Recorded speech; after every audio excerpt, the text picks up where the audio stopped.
2024 Paris অলিম্পিকের quarter ফাইনালের big ম্যাচে মাঠে নামতে চলেছে আর্জেন্টিনা ও ফ্রান্স। ইরাকের পর এবার ইউক্রেনকে 2-0 গোলে উড়িয়ে দেয় মাসচেরানোর শিষ্যরা। তবে কোয়ার্টার ফাইনালে এবার তাদের প্রতিপক্ষ ফ্রান্স, যারা তাদের ঘরের মাঠে খুবই শক্তিশালী প্রতিপক্ষ। তো চলুন এক নজরে দেখে নেওয়া যাক 2024 প্যারিস অলিম্পিকে আর্জেন্টিনা বনাম ফ্রান্স ম্যাচের সময়সূচি ও সরাসরি কিভাবে লাইভ দেখতে পারবে। প্যারিস অলিম্পিকে বি গ্রুপে ছিল আর্জেন্টিনা।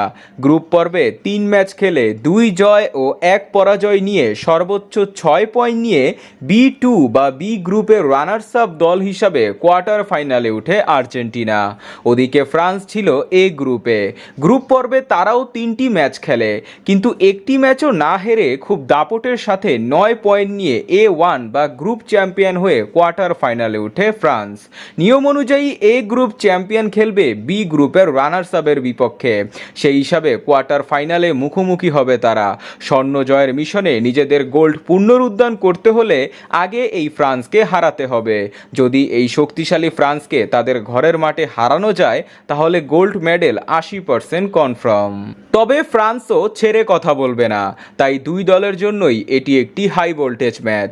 দুই দলের এই দুর্দান্ত হাই ভোল্টেজ ম্যাচটি আগস্টের 3 তারিখ রাত 1টায় শুরু হবে, যা বাংলাদেশ সময় অনুযায়ী রাত 12টার 1 ঘন্টা পর। ম্যাচটি অনুষ্ঠিত হবে ফ্রান্সের বোর্দো স্টেডিয়ামে। বোর্দো স্টেডিয়াম থেকে ম্যাচটি সরাসরি লাইভ সম্প্রচার করবে সোনি স্পোর্টস নেটওয়ার্ক ও স্পোর্টস 18 টিভি চ্যানেলে। এছাড়াও ভারত ও বাংলাদেশ থেকে যারা মোবাইলে দেখতে চান তারা গুগলে গিয়ে ফুট লাইভ প্রো বা HD স্ট্রিম এই দুটি অ্যাপসের যে কোনো একটি ডাউনলোড করে খেলা উপভোগ করুন।